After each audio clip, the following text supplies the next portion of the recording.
See on saade sulle, kui sul pole päris ükskõik, millise autoga sa sõidad. Tere kuulajad, Autotund tagasi stuudios Tarmo Tähepõld, Margus Pipar Geenius uudisteportaalist ja täna on meil selline tavapärasem Autotund, kus me Margusega võtame ette mõned autouudised, aga peamiselt, kui ma vaatan meie saatekava, siis meil on autod, mida me oleme proovinud ja sellised ostusoovitused või mittesoovitused. Ostuhoiatused, jah. Ehk siis kõige paremad ja kõige halvemad kasutatud elektriautod, mis hetkel turul on. Kõige paremad on meil juba Autolehes ja Autogeeniuses ilmunud ja kohe varsti ilmunud kõige halvemad, või ühesõnaga valik halbadest, et see nagu ei ole kunagi väga lõplik, aga meie nägemus sellest. Aga mis siis see nädal üldiselt automaailmast meelde jäi või liikumisest, siis mul on kohe mitu asja, püüan teha lühidalt. Esimene nendest toimus täna hommikul, kus ma viisin ära ühe prooviauto laagrisse, seal oli mu Golf ja sõitsin selle Golfiga siis laagrist Lasnamäele, see Tallinna ringtee, kõigepealt 13 kilomeetrit sealt Jürisse ja Jürist siis edasi. Need pikad 2+2 sirged, 110 lubatud. Kui ma selle Golfi paar aastat tagasi ostsin, siis ma proovisin Tallinn-Tartu maanteel, ühesõnaga tal on, ma ei tea, mis häda tal on, et ta üle 120, no ütleme, 125 veel, nagu ütleme, kui sirge tee, siis punnitab välja. Kui natuke väike langus on, ei vist oligi, et langusega ta suutis minna 125-ni, mitte rohkem. Siis täna võin teile öelda, et ma sõitsin 13 kilomeetrit kaaspõhjas. Ma olen elus 2 autoga sõitnud niimoodi, et pikalt selle auto nagu absoluutse tippkiirusega sõita. Üks oli Dacia Spring, esimese põlvkonna oma, mille ametlik kiirus ongi vist 120 või on 130, aga ta välja läks 120 veisi järgi ka jälle seal Tallinn-Tartu maanteel ja täna Golfiga ja selle Golfi tippkiirus on langenud mul 107 kilomeetri peale tunnis sirge teeb. Nii kui mingi viadukt või tõus tuli, hakkas see kukkuma ja siis kui viaduktist alla tulid, siis sai korraks ka 112. Proovisin selle esimese otsa, tegin 6. käiguga. Ta ongi sul nagu, päriselt ongi gaas täiesti põrandas, nagu sa sõidaks mingi... nagu piiraja oleks peal võib-olla või? Ei, ta ei ole piiraja. Ongi sa tunned, et nagu jõud saab otsa, tal ei ole see, et ta nagu, et kuskile vastu seina, et sa tunned, et nagu õudselt autol on nagu tahtmist minna, aga mingi asi tuleb ette, ta lihtsalt ei olegi jõudu. Ja ühesõnaga esimese selle lõigu sõitsin 6. käigu, kes proovisin seal pärast Jüri, et panin 5. sisse ja röökis kõvemini, pöördad kuskile 3500 peale, siis oli jälle jõud otsas, et siis sai korraks 110, 112, aga see oli selline juba nagu kuuled, et auto. Ja ega ma siin nüüd ei hakka mingit sellist veebidoktorit me ei hakka tegema, et nüüd Margus, palun paku, mis mu autol viga on, eks ju, õhukulu lugeja või pihustit. Aga muidu töötab ilusti ja tehnoülevaatselt kaasid korras ja... eelmine suvi ta töötas samamoodi, läks läbi, et ta otseselt ei tossa, ta ei ole niimoodi, et ma ei tea, mis sümptomid on, näiteks kui mootor on hõre või peaks ju... seal võib 100 asja olla, eks tal ju mootori tuli põleb kogu aeg. Igal juhul tundub, et see on sul see paras linnaauto, sest maatol, kui sa peaksid mööda sõitma. See on täielik linnaauto ja siis, see lihtsalt see väga huvitav kogemus oli, et ma sain sõita nagu gaas põhjas ja mõtled, tegelikult on ta ju 1,6, mingi FSI mootor, see vist ei pidanud olema maailma parim. Maailma parim ta ei pidanud olema nendest Golfi mootoritest ja 200 000 on ainult läbisõit. See on nagu aus läbisõit, mitte ja nagu, et nagu võiks ju tegelikult või see, ma saan aru, et kere roostetab, et vanusest, eks ju, seal kere hakkab roostetama ja mingid asjad võid kuluda, aga see, et nagu mootor 200 000 peal on nagu nii omadega nagu kuidagi, see on natuke minu jaoks kurb. Jah, see ei pruugi olla, et see mootor on küpse seal seal võib tõesti. Mis iganes, tõesti, äkki ongi sul sisse laskega mingi probleem, et see on otse sisse pritse seal võib olla küll, et aga tore.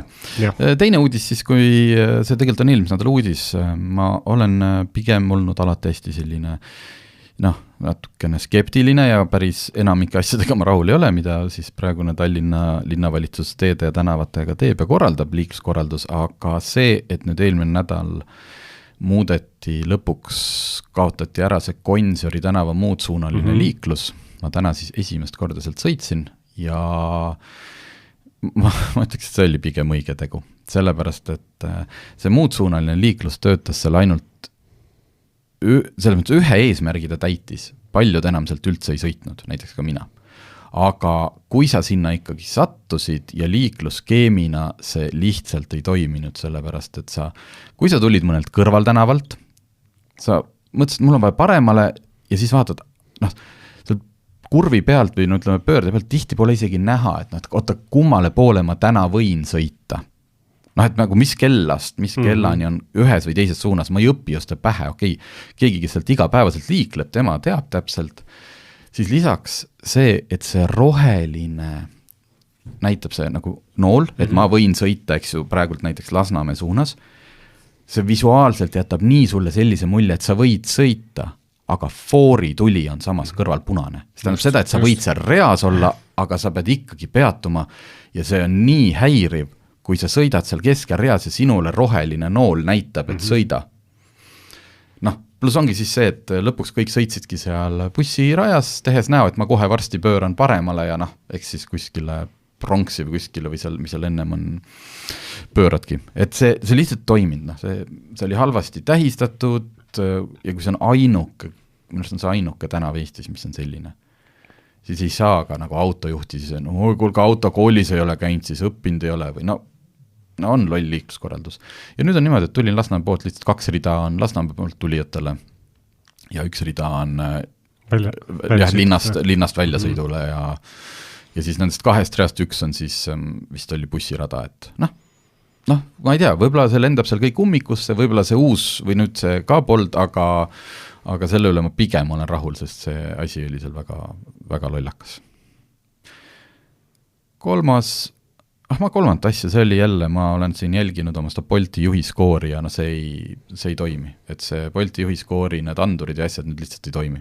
Et olen siin nagu täiesti teadlikult teinud hästi korraliku sõitu ja siis on ikkagi 87-100 ja näitab, et mul oli mingi üks sharp turn ehk terav pööre ja siis vaatad, seal kohas ei olnud teravat pööret nagu isegi mitte kuidagi. Ja see andur võttis selle ära ja ta tõmbab mul skoori alla ja siis justkui nagu, hetkel jah, mingid repressioone ei ole sellega, et nagu, aga need boonuseid, mis nad siis jagavad, hetkel see ainuke boonus, et saad 25 minutiks auto bronnida, ma ei saa seda kätte sellepärast, et see Bolti süsteem ei võimalda mul nagu saada seda, lihtsalt. Ja mul on vastupidine kogemus. Mina kasutan Bolti autosid harva, tõesti harva, aga nüüd viimasel kuul on mõnikord ette tulnud ja siis on niimoodi, et ma olen täiesti teadlikult rikkunud reegleid, küll natukene, eks ole, aga mul on näiteks enda kodulähedal on palju 30 kilomeetri ala, eks ole. Teinekord, viimane kord sõitsingi niimoodi, et õhtune aeg, mitte kedagi, mitte kuskile ei liigu ja siis sõitsin 40-ga. Ja mõnes kohas natukene rikkusin veel ja mul on skoor on pärast neid sõite on puhtalt 100. Et ta piksub küll, et sa ületad kiirust, eks ole. Ta vist, ma arvan, et seal on, kuna see kiirus on ainuke asi, mis on konkreetne number, ja nad saavad siin ilmselt mingi selle vea asja sisse progeda, et kui sul on nagu üle 5 kildi näiteks, et siis me veel seda juhiskoori ei mõjuta. Või siis on niimoodi, et kuna ma nii vähe sõidan, siis nad püüavad mind meelitada, et sõida rohkem, et kõik on ilus. Just, nii algus oligi, mul oli puhtad 100 kõik ja siis enam ei olnud ja ühesõnaga natukene. See üks asi oli veel, aga sellest ma kirjutasin oma isiklikus Facebookis, kes tahab minna vaadaku. Nii, aga lähme siis rohkem autoteemadel, lõpetame selle virisemise ära. Margus on pannud oma nädala sündmuseks kirja. Me ei suutnud eriti midagi välja mõelda, aga oli esimene mulje sellisest autost nagu Jaekoo 7 või? Jah, just, 7. Jaekoo 7. No üldiselt Hiina autodega me sõidame harva, aga mõnikord tuleb ette ja kui seda põhjust nagu rohkem on. Ja selle auto puhul see põhjus, miks sellega võiks sõita, on see, et täiesti hämmastav. See auto on olnud Ühendkuningriigi enim müüdud auto. märtsikuus ta näiteks oli enim müüdud auto ja Okei. et täiesti hämmastav. Markvel, mida mõned aastad tagasi ei olnud, eks ole, läheb sellisele suurele ja traditsioonidega turule ja võtab nagu müügi esikoha. Aga miks, okei, sa oled sõitnud sellega nüüd täpselt umbes 7 kilomeetrit. Umbes nii. Noh, kas saad juba aru, miks või? Ei saa, ei saa. Hinnasilt?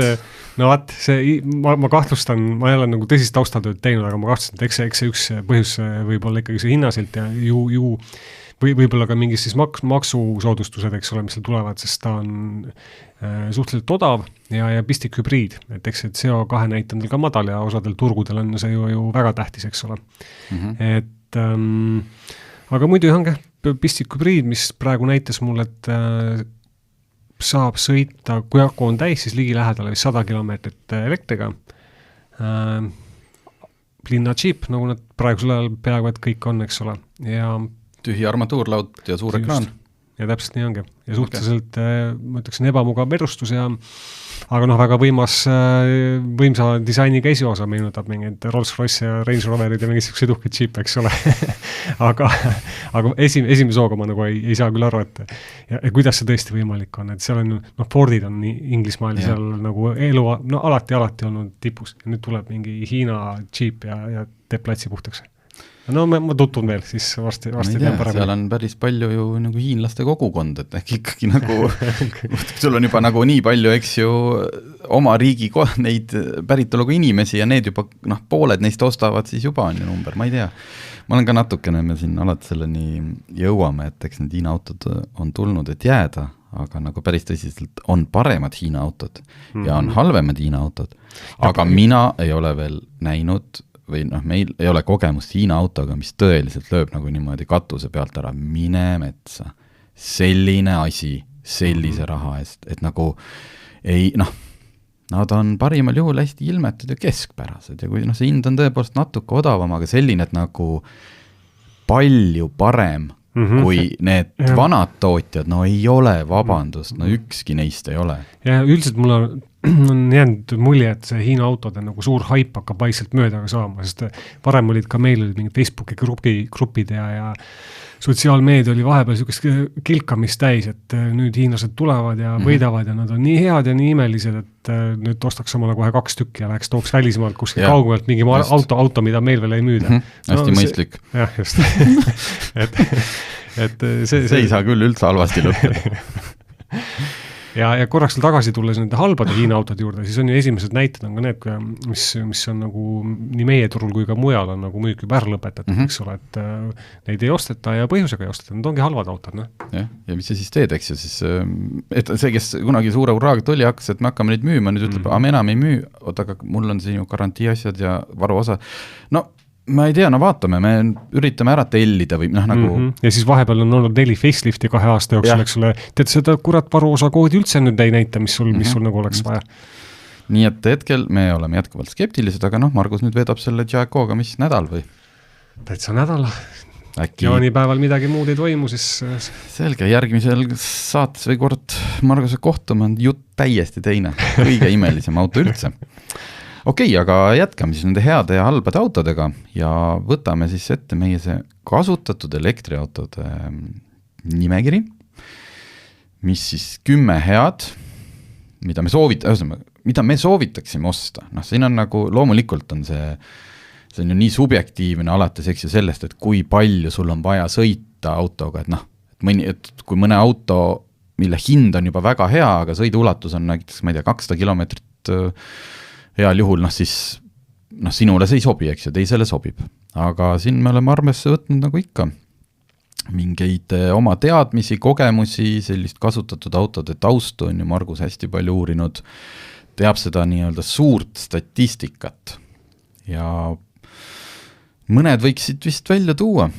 Kas oskame, kas võib juba üldistada niimoodi, et sisuliselt 20 000 tuleb teha väga palju kompromisse, aga 30 000 eest saab täna väga korraliku ja hea kasutatud elektriauto. Ja mitte ainult linnasõiduks, vaid ka mujale.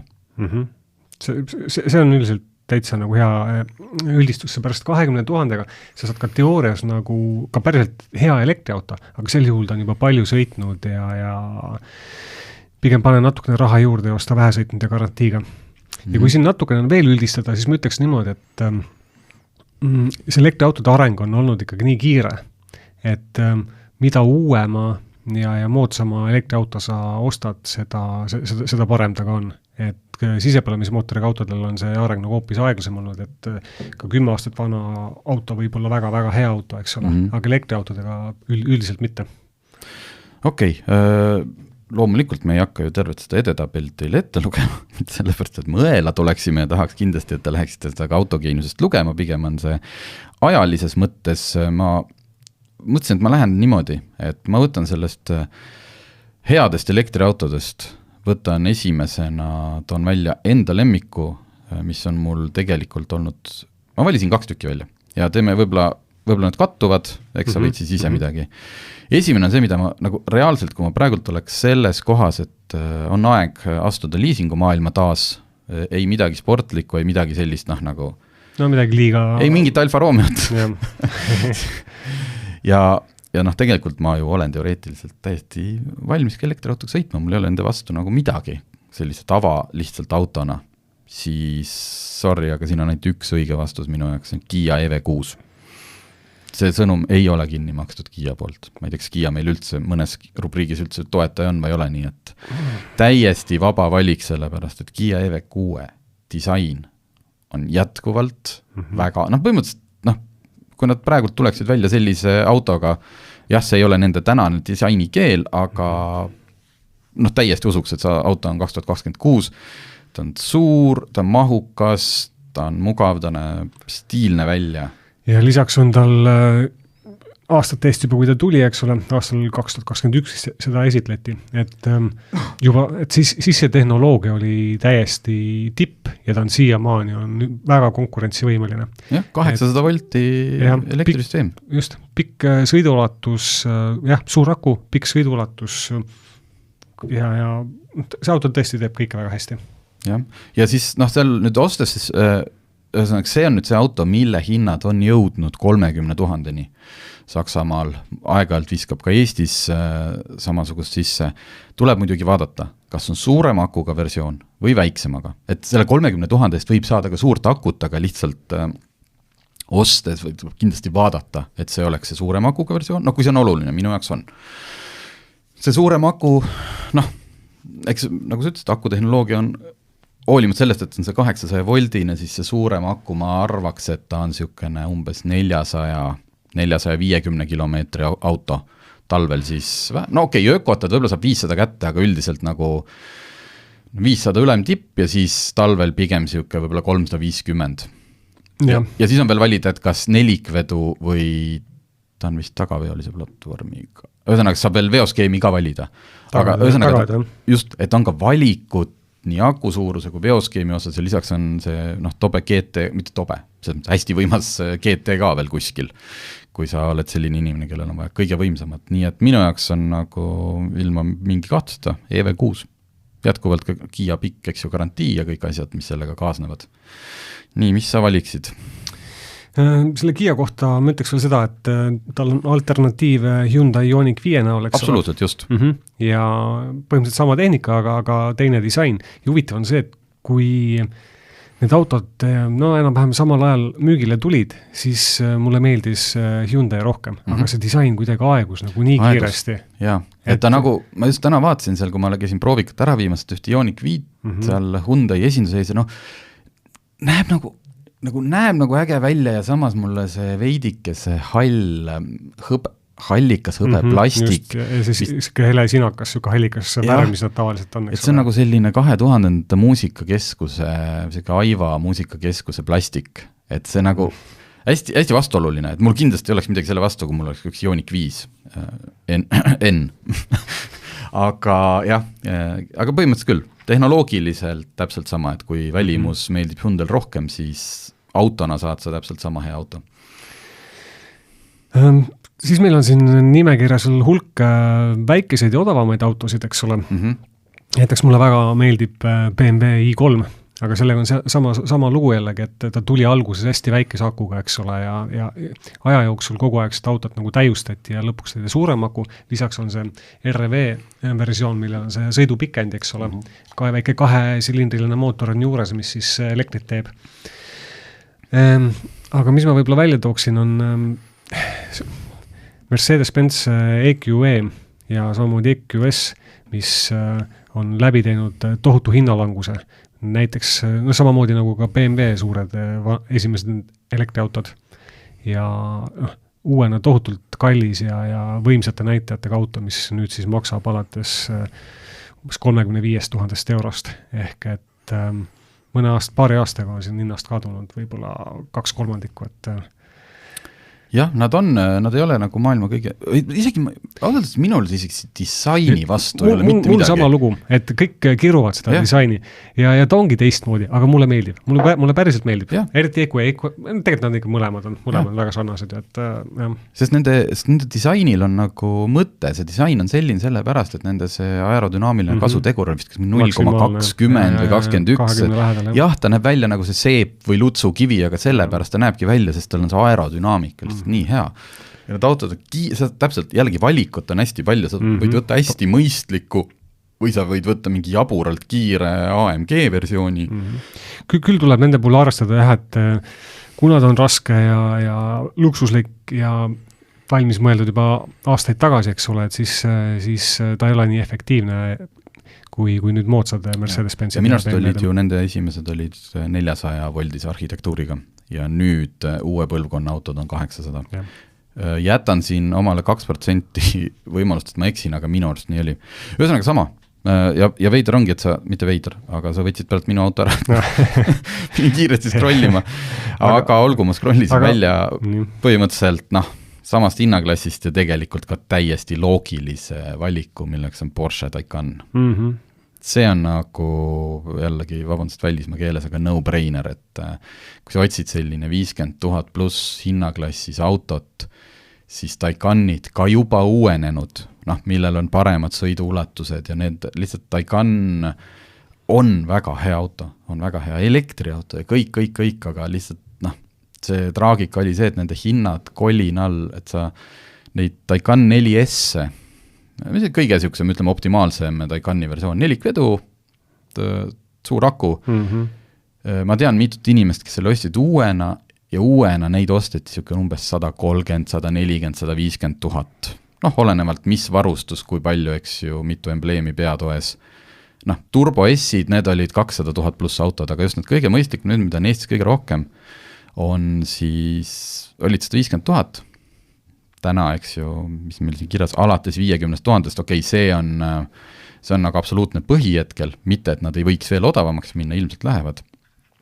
Aga näiteks jälle see üks mu lemmik podcaster Matt Farah USA-st tegigi pealt eksperimendi mõttest, ostis omal igapäevasõidukiks, läkski, mitte ta ei otsinud nagu ekstra, ta ei teinud nagu seda YouTube'ilikku, et ostsin Ameerika kõige odavama Taycani, you can't believe what went wrong, eks. Ta lihtsalt võttis odavastest Taycanidest kõige parema variandi ja ta ütles, et nagu täiesti rahul, tal ei ole nagu see oli lihtsalt nii hea valik, arvestades, et kaalus ka mingeid uuemaid, mitte uuemaid Taycan'e, vaid et kas ostaks uue elektriauto. Tal on olnud näiteks Mustang Mach-E, mille ta ostis ühe esimestest, ja ta ütles, et selle sama Mach-E kuludega sõidab ta praegu Porsche Taycaniga.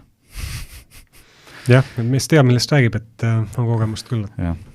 Nii, ma ei tea, võtame ühe hea veel ja siis lähme halbade juurde ära. Lähme halbade juurde ära, muidugi. Nii et mingi otsige autogeeniusest üles need head, kui valite omale kasutatud elektriautot. Me jätsime enamik neist linnaautodest praegu kõrvale. Kehvadega on siis, ma ei tea, mille järgi see kehvad siis nagu, mis sul selleks kriteeriumiteks said? Räägime me vastupidavusest, räägime mingist... Seal on ühel autol on üks põhjus ja teisel autol on teine põhjus, aga üks võib-olla kokkuvõtlikult võib öelda niimoodi, et kui kõik hakkasid siin suure hooga nüüd elektriautosid tegema, siis oligi, et tulid head elektriautod, aga samamoodi nagu kõige muuga tuli ka sellist, tuli halba elektriautot ka, et kas, mis iganes põhjusel, kas siis ei ei raatsitud piisavalt investeerida või toodi see auto liiga kiiruga välja või et suure valiku seas on ka halbu elektriautosid, et mõnel ongi, et mõnel on töökindlusprobleemid, mõnel on lihtsalt naeruväärne sõiduulatus, eks ole, ja mõni tuligi päriselt uuena juba välja niimoodi, et vaatas, et kuule päriselt, aastal see ja see toote nüüd sellise auto, mida 10 aastat tagasi või 5 aastat tagasi oleksime võinud sellest rääkida. Aga võtame mõne nagu populaarsema, sest et ilmselgelt, eks ju, kõik saavad aru, miks võib-olla Mitsubishi e-Miev on siin sees, aga miks on siin sees näiteks Audi e-tron? Audi e-tron, mis on elektriautode arvestuses, Eesti selgelt ka seal ikkagi tipus populaarsuse mõttes. E-troni suur häda on see, et ta on tohutult janune. Et samamoodi, et väga raske auto ja tol hetkel ei osatud veel teda nii efektiivseks teha, kui ta oleks võinud olla. Et siin räägitakse, isegi kui tal on suur aku, siis kui su energiakulu on siin võib-olla 35 või 40 kilovatt-tundi 100 kilomeetrile, siis ostad mulle igavese suure kalli uhka auto ja sa saad talvel sõita sellega, ma ei tea, alla 200 kilomeetri võib-olla, eks ole. Et või 200 kilomeetrit. Ja see on siis, kui sul aku on täis, sa ju ei hoia omal kogu aeg 100% juures. Et seal on nagu kogu aeg on see laadimise ärevus, kui sa just tõesti ei ole linna lähedal ja sõidad ainult linna ja tagasi, eks ole. Selle jaoks on sul vaja siis muidugi suurt Audi e-troni, eks ju, rasket. Võib-olla 3 tonni, eks ole. Okei, 2,5-3 vahele võib-olla. Et kellele need numbrid veel, kes on nagu elektriauto maailmas nii sees ei ole, 35-40 kilovatt-tundi 100-le, toome võrdluseks, et me oleme siin meie talvistes elektriautode proovid, mis meil olid siin Mercedes CLA, Hyundai Ioniq 9, et nende autode ametlikud on kuskil seal 14, 16 ja reaalselt me sõitsime äkki talvel vist 20-25 jäid nendel autodel. Ioniq 9 veid ikka rohkem. Sest oli hästi hiigel suur auto, aga CLA-l oligi vist äkki kuskil 20 ligi. Jah, seal ja Teslal samamoodi tulid sinna veits üle 20 äkki, isegi Tesla tuli, isegi alla tuli lõpuks ja maantee sõidul, eks ole. Et kujutage ette, me räägime nagu 2 korda suuremast energiakulust. Aga nüüd teine, mis siit silma jääb, spoilerdan ära veel ühe hea elektriautode tabelis on meil muidugi Tesla Model 3 ja samas kehvade hulka oled sa pannud Tesla Model Y, mis peaks ju nad tehnoloogiliselt olema ju samad autod. No Model 3-ga on ka see lugu, et tegelikult võiks ka Model 3, eks ju, siin tabelis ka olla. Jah, aga Y on veel halvem. Sellepärast, et siin on nüüd väga hea statistiline taust on olemas selles, et kui me vaatame tehnoülevaatuse ja üldse töökindlusuuringute tulemusi, siis näiteks Saksamaal eelmisel aastal oli Model Y oli nagu kaugelt kõige kehvem auto. Et kui sul paari aasta vanustest autodest kukub ligikaudu 5% kukub tehnoülevaatuse läbi, siis paremate autode hulgas on see protsent on 0 enam-vähem, eks ole. Ja seal on circa 2,20, et see on päris jube, lisaks muud asjad, ja eriti me räägime muidugi vanematest autodest, mis on nagu veel kehvemad, et mida uuema saad, seda parema sa saad, eks ole. Aga jah, samamoodi seal on mingid elektroonika probleemid, värvkatte on kehv, koostekvaliteet on kehv, et eriti just algusaastate autodel.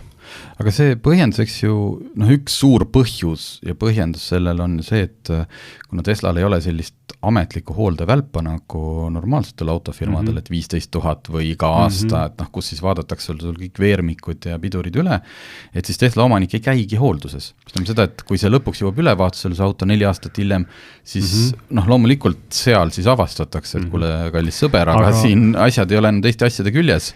Aga see ei ole tegelikult see ei ole vabandus ja see ei ole lõpuni vabandus, sellepärast, et mõtle, kui see auto läbisõit on 40 või 50 000 kilomeetrit, eks ole, käi hoolduses või mitte, aga pidurid ja veermik sul 40 000 kilomeetriga ei ole sul sellises korras, et sa tehnoülevaatuse läbi kukud, eks ole. Just, et sul on ikkagi see koostöö kvaliteet on seal siis ikkagi nii... Ja konstrueerimisel on ikkagi selliseid vigu tehtud, et see auto lihtsalt ei pea, see veermik ei pea selle auto raskusele vastu ja pidurid neid kasutatakse, eks ole, vähem kui sisepõlemismootoriga autodel, aga sellele vaatamata on võimalused, näiteks Mercedeski on oma autode puhul rääkinud, et kui pidureid ei kasutata, eks ole, kogu aeg, siis auto ise aeg-ajalt rakendab neid pidureid, et need mingitki koormust saaksid. ehk et vahepeal ta rekuperatsiooni lülitab välja ja siis kasutatakse pidureid. Et sina ilmselt roolis olles, eks ju, ei saagi aru sellest, et mida ta nüüd kasutas, aga auto ise otsustas, et ta teeb väikse natuke piduritrenni nüüd. Just, täpselt. Aga jah, kui me räägime nüüd vanematest Tesladest, eks ole, siis seal see võib juba nagu vabandus olla, eks, sest tõesti, kui sa käid väga harva hoolduses, sul ei ole põhjus sinna põhja alla vaadata, eks ole, või kellelgi teiselgi on, ja Tesladel pidi veel see asi olema, et seal tihtipeale ongi, et sul auto veerustuse liigendid võivad juba täitsa katki olla, aga auto on vaikne, ta ei anna sellest kuidagi märku. Et, ja siis ongi tehnoülevaatusel üllatus. Nii et eriti Teslat ostes siis tasub kindlasti teha see ostueelne ülevaatus ära ja et saada teada, mis seisus siis on.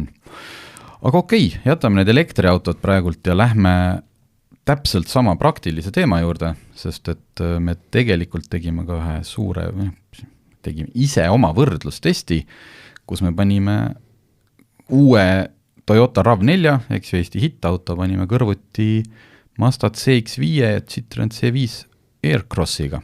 Ehk et kaks... C5 on ka täiesti uus auto, just turule jõudnud, eks ole, uus põlvkond. Ja Citroen siis tuli eelmine sügis, tuli uus põlvkond, eks ole. Jah. Et ka uus auto. Ehk et ma saan aru, et need numbrid siin niimoodi kuulata kõlavad päris segaselt, eks CX5 ja C5 ja RAV4, aga nimetame neid siis Toyotaks, Mazdaks ja Citroeniks. RAV4, eks ju, sellest me oleme siin rääkinud, ega sest pikalt nagu sellel keskenduda ei olegi mõtet, et ta on ju hübriid, väga hea auto. Ma jäin mõtlema, et me rääksime hiljuti vist sellest RAV4-st. Et me ei ole sellest võrdlustestist me siin saates juurde, mul tuli tekkis praegu paanika, ei ole ju rääkinud. Aga RAV4 tuleb eks sulle tuttav ette. RAV4 tuleb tuttav ette. Ja sellega on see asi, et Toyota ongi seda RAV4 ju nagu ja seda hübriidajamid, kui timmib ja lõpuks siin ei olegi midagi imestada, et ongi nagu väga hea auto on lõpuks valmis saadud. Ja selle auto üks suur eelis on ikkagi kütuse kulu ja see ei tulnud ainult mitte meie testist välja, aga ükskõik milliseid nagu ka välismaa teste sa loed, siis Toyota hübriidid on isegi kui mis iganes muu mark tuleb oma hübriidiga välja, lõpuks on ikkagi Toyota nagu mingis muus mõttes võib-olla ta ei ole, jääb alla, eks ole, aga kütuse kulu on alati kõige parem. No, mis siis... Miks me võtsime Mazda, esiteks jah, tuli uus mudel välja, aga CX-5 on meil alati olnud selline... Ilmselt meil on ma armastan seda autot. Ta on saanud meilt alati häid hinnanguid, ükskõik millist edetabelit või asja me teeme, siis CX-5 on seal olnud sees, oma kuigi... No tal on oma puudused, aga ta meeldis meile ja meeldib siiamaani see eelmise põlvkonna auto. Ja nüüd uus põlvkond? Uue põlvkonnaga on mõni asi on läinud paremaks ja mõni asi ei ole läinud palju paremaks. Paremaks on läinud see, et see auto on oluliselt suurem, kui ta varem oli. Ja kitsas tagaiste, nagu selle klassi kohta oligi, siis eelmised CX-5 üks oluline puudus. See asi on nüüd ära lahendatud. Ehk et selles autos on küll ruumi on väga hästi. Aga... Oli kuulda, et siit mingi jaga tuleb? Ja. Minu jaoks esimene aga oli see, et Mazda läks seda teed, mis nüüd paljud teised on läinud, et pani keset armatuurlaudu ühe suure ekraani ja kaotas nupud ära. Olgu hea asi on selle puhul omakorda see, et ei võetud Mazda 6e ekraani ja meediasüsteemi, mis oli nagu kohutav, et 6 või selle CX-5 siis ekraan ja see, mis seal sees toimub, on suhteliselt loogiline ja lihtsalt kasutatav. Okei, jaa, sest et kui sa seda CX-5-st vaatad, minul oli küll algus oli küsimus, et kuule, et kas see on nüüd, kuna see 6e on tehtud koostöös hiinlastega, Changguan või mis ta oli, et kas nüüd CX-5 on ka tegelikult mingi Hiina linnamaastur, millel on CX-5 kere peal, aga ei ole, ta on ikkagi täiesti maastur. Ta on ikkagi Jaapan, jah.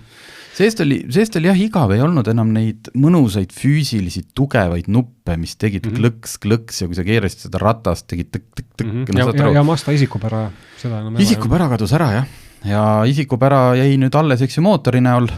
Ja kui me üldiselt veel mõni aasta tagasi võis öelda, et need Mazda vabalt hingavad suure kubatuuriga mootorid, millel on küll väike startergeneraator on nüüd abiks, eks ole, et üldiselt head mootorid ja alati on nad, need bensiinimootorid just hästi vastu pidanud, siis nüüd selles võrdluses jäi Mazda ikka nagu selgelt kehvemaks. Et palju müra ja vähe villa ja suur kütusekulu veel peale kauba. Jah, et see isikupära nagu enam ei toimi nii hästi, sest teised on oma mootoritega järgi tulnud, mööda läinud, et nagu midagi peaks seal veel olema. Ja kui vanasti oligi, siis pigem sa varjasid, siis sul oli see kogu ülejäänud auto seal ümber oli nii tore, et siis oli tegelikult on mootor ka tore, siis nüüd on nagu jah, et kui sa nüüd numbritel otsa vaatad, siis igapäevane kütusekulu, kui ta on sul ikkagi mingi liiter või 2 suurem kui teistel, pane sinna juurde suurem registreerimistasu, suurem automaks, et siis lõpuks tulevad päris nagu sellised numbrid kokku, et vaataks midagi muud võib-olla. Ta on natukene võrreldav siin, võib paralleele tuua ju Subaruga, kelle need tavamootorid koos selle CVT käigukastiga, ei ole kindlasti midagi, mille üle väga peaks Subaru uhke olema, 2,5 liitrine bokser, kütust võtab palju, võimsust on vähe. Variaator kassi seal otsas nelikvedu võtab ka oma ära. Täpselt, püsiv nelikvedu, aga kuna autol on oma see Subaru olemus, et tal on need nelikveod väga head, ta on kõrge clearance'iga, tal on väga hea varustus juba nii-öelda baashinnas. Ta praktiline, eks ole, ruumi on palju, ta on suhteliselt vaikne ja hästi vaikse verustusega, eks ole, et Subaru, temas on see isikupära ja siuke vibe on olemas, et tegelikult nendega on hea sõita. Just, et sa annadki andeks, ega meil ei olegi vaja seda tohutut võimsust, see võimsuse see fakt on lihtsalt selle kohta, et kui palju ta kütust võtab. Subaru kahjuks võtab siis palju kütust. Just, et võimsust pole kütust palju. Aga jah, Mazdal on kuidagi ära kadunud see oma see isikupära. Aga muidu on ta tavaline praktiline auto, et siis see mahub ja linnamaasturina, et ega ta meh. Jah, et asjad läksid paremaks, aga mitte piisavalt heaks, ütleks mina selle kohta. Ja siis kolmas, kes oli siis Citroen C5 Aircross, mis oli, minu jaoks oli isegi, ma nagu objektiivselt sain ju aru, et ma isegi spoilerin ära, et eks me Toyota oli nendest kõige parem, aga minul, ma oleks võinud ka panna selle Citroeni esimeseks lihtsalt sellepärast, et ta on nagu, kus ma ütlen, kõige suurem arengu teinud, tal ei ole väga hea mootor, tal on vist 1, jah, koos selle käigukastiga ta on siuke natukene rabe ja vahepeal ikka koperdab. Väike, ta on 1,2. Jah, ja nõrga võitu ka. Jah, et sa saad aru, et seal ei ole sellist, Toyotal on ju 2,5, eks ole. 2,5 ja hübriid ja siis sellel on 1,2, et see on tunda, aga muus mõttes ta on, sees näeb väga ilus välja. See on kihvt, et Citroen on nagu sinna panustanud, et alates istmetest, superistmed kusjuures, ja kuni selle heleda tekstiiliga armatuurlaua ja usteni, et ta näeb nagu seest näeb väga, väga ilus välja ja seal mõnus olla. Ja ekraan on korralik ja ei ole üritatud natuke seda, et ei ole seda prantsuse, et teeme siin kõik teistmoodi, teeme nagu hästi nagu, et oleks nagu naljakas ja tegelikult kasutada nõudselt kehv, et ei, väga, väga sümpaatne püstine ekraan, istmed massaažiga, kõige parem massaaž, mis ma viimasel ajal saanud olen, ma olen sõitnud muus Rolls-Royce'iga. Selles mõttes, kas ta nüüd parem, aga see oli tunda, et need padjad seal istme sees teevad ikka täiega tööd, et sind ikka keegi korralikult mudib. Ja arvestades, et on 1,2 liitrin linnamaastur, siis sa saad sättida istmetel seda külgtuge, mis siin haarab endasse, eks ju, ta ei tee küll seda automaatselt nagu mingites kallites autodes, et kui lähed kurvi, et siis tunned, kuidas üks padi nagu surub vastu, aga sa saad istme enda järgi lasta need küljed niimoodi elektriliselt väga paika ja istud nagu mõnusas ja pehmed muidugi. Et kõik oli, ma ei tea, mis ta miinused olid, miks me ongi, üks on see mootor. See oli tema põhimiinus, ja ongi, ta on ikkagi natuke nõrgavõitu, eks ole, et aga muidu ja Janusem ka kui Toyota, eks ole. Aga muidu täiesti alternatiivina ja väga okei auto ja seda Citroen ei saa ainsana, ei saa nelikveoga, eks ole, teisi saab nelikveoga ka. See on oluline, aga samas Citroen ka nüüd ju tänapäeval said aru, et ega muidu ei saa, kui 8 aastat ja 200 000 kilti garantiid, kujutage ette 8 aastat, et kõik see jutt, mis Citroen, see nüüd ju laguneb kätte, et me ei tea, kas laguneb, aga kui laguneb, siis vähemalt on garantii. Ilmselt mingite, no küll seal mingid klauslid on, aga ikkagi on see kõva sõna. Ja lõpuks korra mainime hinnad ka ära. Ja just, ma tahtsin selleni jõuda. Et et kõige parem ka kõige kallim, aga sellest sa saad ka rohkem asju muidugi vastu, et sa sealt saadki korraliku täishübriidi, eks ole, ja korraliku varustuse ja et ja kui sa panedki seal varustused, võimsused, ühesõnaga, hakkad sättima, siis lõpuks see hinnavahe ei ole nagu nii suur, nagu esimese hooga hinnakirjast tundub. Aga päris mitme tuhande jagu küll, et kui nüüd võtta see Toyota hübriid, aga esikveolisena, et oleks Citroeniga võrreldav, eks ju. Ei, see vahe ikkagi on. Et see oli, eks ole, Toyota on kõige kallim ja Citroen oli kõige odavam ja Mazda seal vahel. Ja. Et selline praktiline täpsemaid selliseid asju saate jällegi lugeda Autogeeniusest. Ma võtsin lõppu hästi põgusalt, kuna sina oled ka selle autoga sõitnud ja mul on nagu hästi raske, et ega ma sellest vist eraldi artiklit ei punnita välja, ma lihtsalt nädalavahetuseks võtsin omale Nissan Micra, mis on ju tegelikult Renault 5. Ta on ikka täiesti Renault 5, ta on lihtsalt täiesti teise näoga, aga täiesti Renault 5.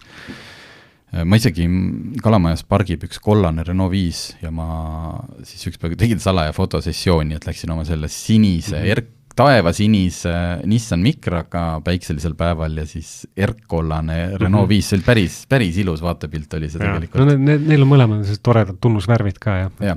Tunnusvärvid ja suurim erinevus on see, et kas sa oled rohkem nagu tiimkandiline või tiimümmargune. See oli huvitav, ma käisin selle Nissan Micraga välismaa selle esmaesitlusel käisin sõitmas. Ja siis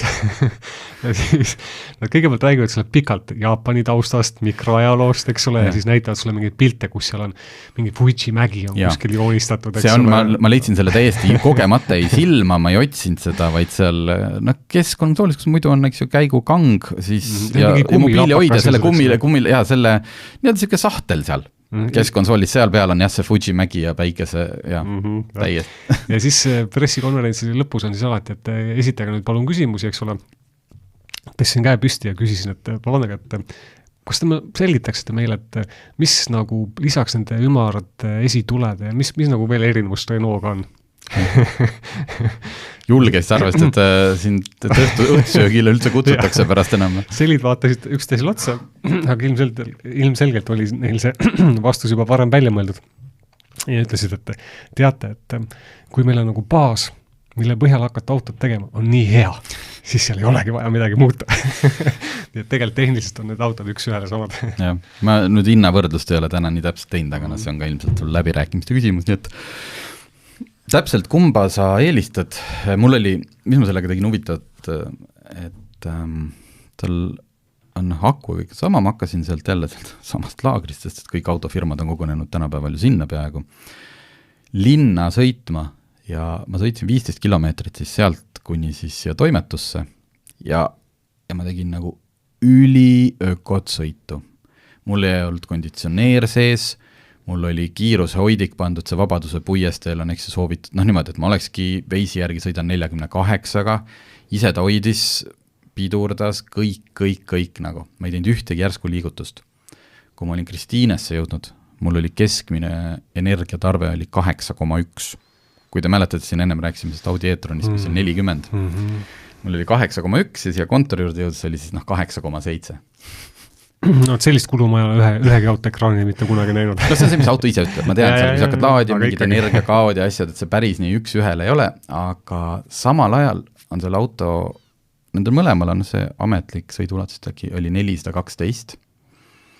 Minul see auto enda ennustus, mis ta, kui palju ma sõita saan, ei olnud kunagi üle 392.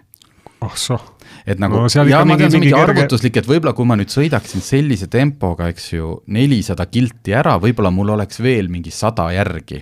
Aga ma mõtlen, kuidas see VLTP 412 on saadud, kui ma isegi 8,1-ga. Seal võib see küsimus olla, et äkki ta ikkagi arvestab seda pikema aja peale. Nullisin ära. Nullisin ära. Ei, ma arvan, et reaalselt, kui ma hakkaksime tegema praegu sellist kestvussõidukatset ja ma sõidakski terve päev nii nagu ma sõitsin, siis võib-olla 400 kildini jõudes ei olekski aku tühi või tegelikult vaikselt kogu aeg ta muudkui. Et see 392 ei kuku lihtsalt, nagu vastavalt kilomeetritel, aga jah, ma nagu lootsin, et ma nüüd proovin hästi ökot, et kui suure nagu estimate range'i ma siin ette saan. Aga ma ei saanud seda suurt, aga jah, 8,7, nädalavahetusel sõitsin ainult linnas, ajasin asju mingi 80 kilomeetrit ja siis oli keskmine 10,7. No jah, liil pole suutab ahtustel. See ongi see, et see on täpselt see inimestele, kes plaanivad sama seda nagu see lõputu jutt, teine auto või esimene auto, mingit vahet ei ole. Kui sa niimoodi linnas neid kõige tavalisemat sõitu teed, siis sellisest 52 kilovatt-tunnisest akust on nagu täiesti maa ja ilm. Ma ütlen, et ma sõitsin ja siis ma hakkan sõitma seda autot ära viima, mul on jätkuvalt näitab, et mul on 370 on nagu saan sõita, et... Ja nüüd on just tegelikult laadijate võrgustik, aga kiirlaadijate võrgustik on juba nii hea, et sõidad iga päev linnas, eks ole, aga paar korda aastas ei ole mitte mingi küsimus, kas väikse akuga kuskile minna. Tead, mis neil veel Renault 5-ga ühist on ja mis on muidugi täiesti loogiline, sest ka tarkvara on ühine. See Bluetooth ja Android auto ka ei tööta. Ma ei tea, mis probleem neil on. Mikro puhul oli see probleem lihtsalt, et ühendad ära, paaritad ära, muidugi seal on neid teisi telefone ka, kõik igast esinduse oma töötajad. Okei, sõidad ilusti, kõik Android auto töötab, jõuad kohale, prõgid auto ära, tuled autosse tagasi, sinu telefon ei ole enam. Ja hakkame jälle paaritama. Põhimõtteliselt iga sõidu alguses ma pean paaritama telefoni just nimelt alguses sellepärast. Sõidu ajal ta mul seda teha ei luba, nii et kui ma paar korda avastasin, et jälle on ära katkend ja juba oled sõidus ja siis, mis siis ikka, nagu Raadio Elmar, siit ma tulen, aga nagu ma rändin seda nii tihti, aga see sama, kui me räägime siin ise juhtivatest autodest ja meil ei tööta Bluetooth ja Android auto, siis ma olen täpselt nii kaua skeptiline, kui nad on selle suutnud tööle panna. Siis ma hakkan uskuma, et ise juhtimine on võimalik.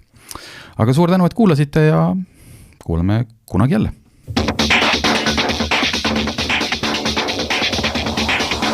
Autotund.